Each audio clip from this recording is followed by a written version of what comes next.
So change management. We just talked about it, right? So change is always hard. Your staff or your GMs will ask always, why? Why the change? Why are you making my life harder? Why do I have to learn everything again? So you got to explain the why, how the system actually links with our goals and what are the benefits, will it make the service faster and easier?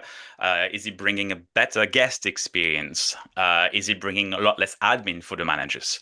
At Honest Burgers, we always try to create champions. So people that are in a business from the very, very early stage of choosing that system, that love the tool and that will basically sell it to others.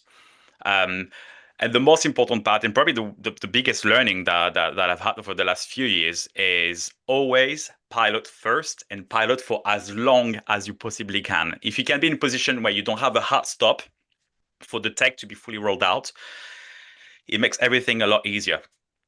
Roll out the system first in one or two locations, try it, listen to the feedback, fix the issues, try it again, listen to the feedback, fix the issues until it's right. And only then, you can start to scale it to the rest of the company. And that is a crucial phase that I feel very often, sadly, business owners, including ourselves in the past, sometimes put against the wall, and you have a hard date where maybe the current partner that you're trying to replace will just cut you off and you have to be rolled out by that specific time, or things like Christmas and the periods that you don't want to be running out new tech are just around the corner.